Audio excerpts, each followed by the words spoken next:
Hello दोस्त, मैं Ashoka sir आप सभी बच्चों को अशोका इंस्टीट्यूट यूट्यूब चैनल पर स्वागत करता हूं। आज मैं आप लोगों को क्लास 12 का इंटरमीडिएट संकाय का हिंदी 100 मार्क्स का हिंदी हम लोग पढ़ने जा रहे हैं, है ना। और शीर्षक का नाम रहेगा अधिनायक, जिसके कवि हैं रघुवीर सहाय। तो हम लोग कविता के बातों को भी समझेंगे और कवि के जीवन से संबंधित कुछ बातें भी जानेंगे, जिससे कि परीक्षा में प्रश्न आए कवि के जीवन से संबंधित तो हम सावधानीपूर्वक सही रूप में बना सके। ओके, तो सबसे पहले जानते हैं रघुवीर सहाय जी के जीवन से संबंधित। तो इनका जन्म 9 दिसंबर 1929 को हुआ, ध्यान में रखिएगा। निधन 30 दिसंबर 1990 को हुआ। ओके, कहाँ हुआ? तो जन्म स्थान लखनऊ उत्तर प्रदेश में हुई। पिता का नाम हरदेव सहाय, है ना, और एक शिक्षक थे और इनके शिक्षा एमए अंग्रेजी से हुई लखनऊ विश्वविद्यालय लखनऊ से में। विशेष अभिरुचि क्या था इनका, इंटरेस्टिंग क्या था, पैशन क्या था? तो संगीत सुनना, फिल्म देखना। गतिविधि अपने और समकालीन कविता के वाचन के लिए कौमुदी नामक कविता केंद्र की स्थापना और संचालन किए। सम्मान इनको का मिला तो लोग भूल गए हैं के लिए साहित्य अकादमी पुरस्कार, लोग भूल गए इनका किताब का नाम है, और उसी पर इनको साहित्य अकादमी पुरस्कार भारत सरकार के द्वारा नवाजा गया। वृत्ति ये क्या क्या किए, है ना, जीवन में? तो पत्रकारिता किए, जैसे नवजीवन लखनऊ से आरंभ किए, फिर समाचार विभाग आकाशवाणी नई दिल्ली, और फिर नवभारत टाइम्स नई दिल्ली में विशेष संवाददाता के रूप में काम किए, है ना। इसके बाद समाचार साप्ताहिक नई दिल्ली के प्रधान संपादक रहे, भारतीय प्रेस परिषद के सदस्य भी रहे। तो ये जीवन काल में इनका किया गया उपलब्धि। अब आते हैं कृति रचना। कविता लिखे, दूसरा सप्तक में एक कवि के रूप में शामिल, सीढ़ियों पर धूप में, आत्महत्या के विरुद्ध, हंसो हंसो जल्दी हंसो, लोग भूल गए हैं, कुछ पत्ते कुछ चिट्ठियाँ। कहानियाँ भी लिखी इन्होंने, सीढ़ियों पर धूप में, रास्ता इधर से, जो आदमी हम बना रहे हैं। निबंध भी लिखे, सीढ़ियों पर धूप में, देखिए कहानी भी है, निबंध भी है। ये दिल्ली मेरा प्रदेश लिखने के कारण उबे हुए सुखी हैं वे और नहीं जो मारे जाएंगे, अर्थात यथास्थिति नहीं। तो इस तरह से इन्होंने कविता लिखे, कहानी लिखे, निबंध लिखे, है ना। जो एक साहित्यकार में जो क्वालिटी होता है, गुण होता है, कूट कूट कर इनमें भरा हुआ था। रघुवीर सहाय जी में सब कुछ भरा हुआ था। अब हम लोग तो ये सब मुख्य मुख्य बातें जो हैं, जैसे जन्म, निधन, जन्म स्थान, इनकी रचना आप लोग याद कर लीजिएगा, ठीक है ना, जिससे कि परीक्षा में प्रश्न आए तो हम छोड़े नहीं, गलती न करें, है ना। ओके, तो ध्यानपूर्वक देख लिए होंगे। अब हम लोग चर्चा करेंगे कविता के जो मूल भाव है। शीर्षक है अधिनायक। तो सबसे पहले जानते हैं अधिनायक ये शीर्षक लिया गया है कहाँ से। तो कवि का एक है ना, एक संग्रह है, कविता संग्रह। ये इंपॉर्टेंट लाइन बोलने जा रहे हैं, ध्यान से देखिएगा, सुनिएगा। आत्महत्या के विरुद्ध, आत्महत्या के विरुद्ध इनका एक कविता संग्रह उसी से लिया गया है। ये आत्महत्या के विरुद्ध इनकी 1967 में काव्य संकलन हुई थी, 1967 में, वहीं से लिया गया है। अधिनायक जो कविता एक व्यंग है, सत्ताधारी के ऊपर एक व्यंग किया गया है। कवि ने, रघुवीर सहाय ने व्यंग किए हैं। क्या किए हैं? व्यंग। अब अधिनायक की अगर बात करें तो नायक, अधि जो नायक, अधि उपसर्ग लगा हुआ है। नायक का मतलब होता है कि किसी भी क्षेत्र का नेतृत्व करने वाला, बढ़ाने वाला, है ना। चाहे वो समाज को बढ़ाता हो, साहित्य क्षेत्र को बढ़ाता हो, देश को आगे बढ़ाता हो, नेतृत्व करता हो, तो उसको नायक कहते हैं। और अधिनायक जब लग गया तो ये तानाशाह का बोध करा गया, है ना, बलि का बोध करा दिया गया। तो यहाँ पर एक व्यंग है किनका? रघुवीर सहाय का।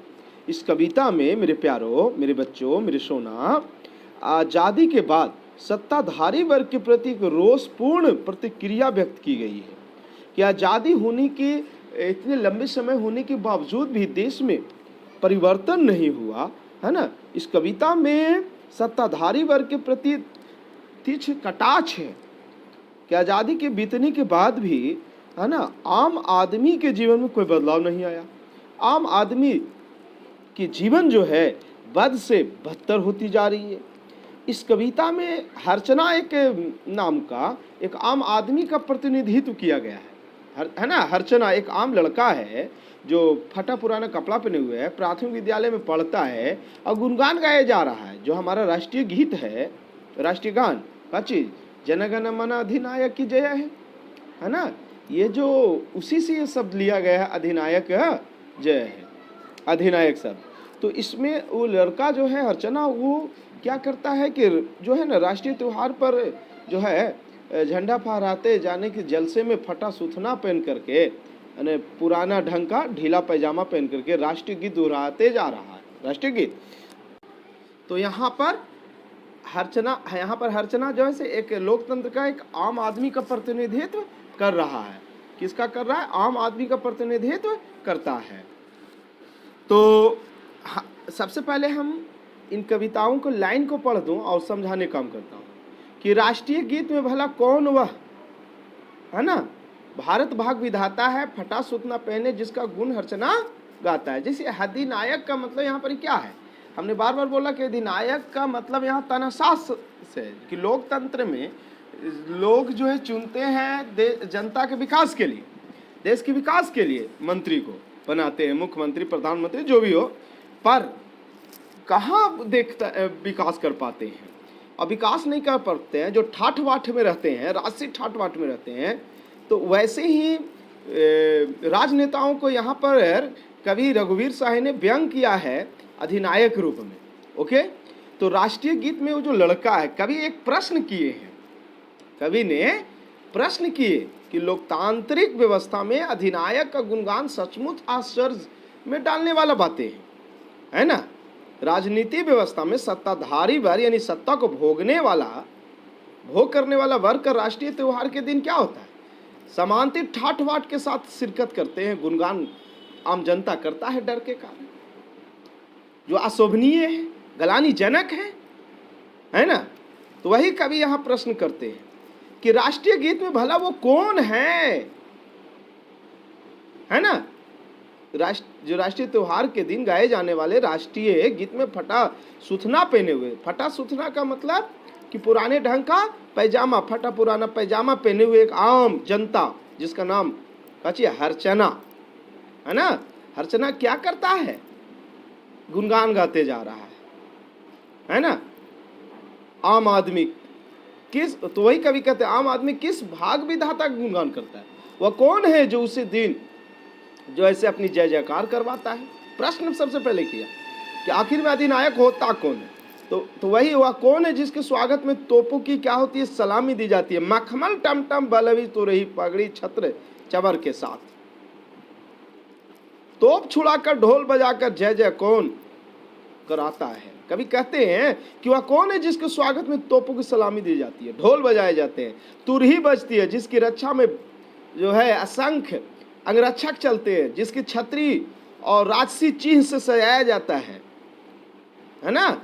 चबर का मतलब राजसी चीज, जो हर राजनीतिक दल का चिन्ह होता है ना, है, और जिसके माथे पर प्रतिष्ठा सूचक जो है से पगड़ी होती है, जिसके रास्ते पर क्या होते हैं देखते हो ना कि रेड कारपेट बिछी होती है, जिसका वस्त्र जो होता है ना मखमल से बना होता है राजनेता लोग का, और घोड़े सजे होते हैं। वह कौन है जो निहायत अयोग्य लोगों को सिंहासन पर बैठा कर पुरस्कृत किया करता है? तो अधिनायक का आज के जो मतलब क्या है, जो है वर्तमान में, वो कवि ने व्यंग किया कि आज के अधिनायक क्या है? एकदम मखमल पहनते हैं, टमटम पर चलते हैं, सजे हुए घोड़ा, है ना, पगड़ी लगे हुए, सलामी सैनिकों से दिलाते हुए, है ना, और चलते रहते हैं। तो कवि जानना चाहता है, पूरब पश्चिम से आते हैं नंगे भूचे नर कंकाल, सिंहासन पर बैठा उनके तमके कौन लगाता, कौन है वह जनगणमन अधिनायक, वह महाबली डरा हुआ मन बेमन जिसका बाजा रोज बजाता। तो कवि जो है से कहते हैं, कवि जानना चाहते हैं कि जन गण मन जो राष्ट्रीय गीत में आया समस्त पद का अधिनायक महाबली कौन है, जिसके स्वागत से डरा हुआ, डर करके आम आदमी जो है से गुणगान गाए जा कर रहा है। यह पूरी कविता राजनेताओं पर व्यंग है। सत्ता का सुख भोगने वाले नेता राज से ठाठ बाट से रहते हैं, उनकी प्रवृत्ति समानती होती है। वह गरीबों और आम आदमी की भलाई के लिए नहीं सोचते, वो केवल क्या सोचते हैं, अपने स्वार्थ पूर्ति के लिए। बस उनके स्वागत में आम जनता की भीड़ जितनी विशाल होती है, राजनेता लोग होते हैं ना स्वार्थी, उनकी आत्मा उतना ही खुश हो नजर पड़ता है। आम जनता जो ऐसे मन से उनका जयगान नहीं करना चाहते, स्वागत नहीं करना चाहते हैं, डर करके जय करते हैं बेचारे। लोकतंत्र आज ऐसी है, वह डर के मारे राजनेताओं का जय घोष किया करते हैं। आम जनता, देश की आम जनता इसी के ऊपर जो है महाबली के डर से, अधिनायक के तनस्साह के डर से।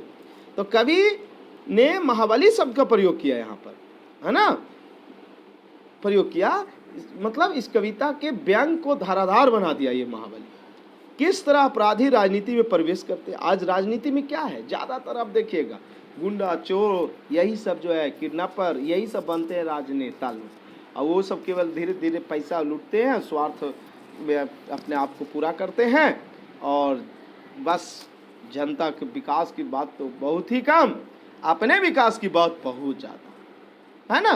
तो आज की राजनीति में अपराधी लोग प्रवेश कर रहे हैं। राजनीति अब राजनीति नहीं हुई, अपराधी नीति हो चुकी है। जो जितना बड़ा अपराधी होता है ना राजनीति में आकर, वो उतना ही बड़ा नेता बन जाता है। उसका महाबल से कांपती है आम जनता, और डर के कारण आम जनता उसके बेचारे जय जयकार करते हैं। तो इस तरह से मेरे प्यारों, आप लोग जो ऐसे प्रश्न भी रहेगा, आप लोग बनाने का काम करिएगा। जैसे प्रश्न रहेगा, हर्चना कौन है, तो हर्चना एक लोकतंत्र के एक आम आदमी है ना, आम आदमी जिसके पास न रहने के लिए न पहनने के लिए कपड़ा है, महाबली नेताओं का गुणगान कर रहा है ना, ढीला ढाला पैजामा पहने राष्ट्रीय त्योहार के दिन झंडा फहराए जाने के जलसे में सम्मिलित होता है। तो वो है, प्रश्न रहता है कि हरचन को हर्चना क्यों कहा गया। तो हरचन के स्थान पर हर्चना का प्रयोग कवि ने जानबूझकर किया, क्योंकि हर्चना का प्रयोग जो यहाँ पर किया गया है पूरे लोकतंत्र में आम जनता के बदले में किया गया, कि आम जनता जो है इसे किस तरह से डर करके अपना जो भी स्थिति रहती है उसी स्थिति में डर करके नेताओं लोगों का गुणगान करते हैं। अधिनायक कौन है, तो अधिनायक का मतलब तो बताया कि इस कवि जो है से अपने इस व्यंग कविता में कहते हैं सत्ताधारी वर्ग के मंत्री, मुख्यमंत्री, यही सब तो अधिनायक वर्ग है। बहुबल और बल के सहारे राजनीति के में शीर्ष पर पहुंच जाते हैं, आम जनता से अपना गुणगान करवाते हैं, यही तो है अधिनायक। तो इस तरह से कई प्रश्न रहेंगे। जय जय करवाने का अर्थ क्या है, तो जय जय माने इस तरह से प्रश्न रहेंगे। माने जय जय करवाने का अर्थ है कि राजनेता लोग अपना गुणगान जनता से करवाए। इसी में राजनेता लोग का क्या होता है, बहुत खुशी आती है। तो बहुत तरह के प्रश्न रहेंगे। अगर अर्थ को समझते हो तो जैसा भी प्रश्न रहेगा आप बना सकते हो। तो मेरे प्यारे, आप लोग वीडियो को देखिए, लाइक करिए, सब्सक्राइब करिए और पढ़िए। तो इस तरह से वीडियो देखने के लिए आप सभी बच्चों को बहुत बहुत धन्यवाद।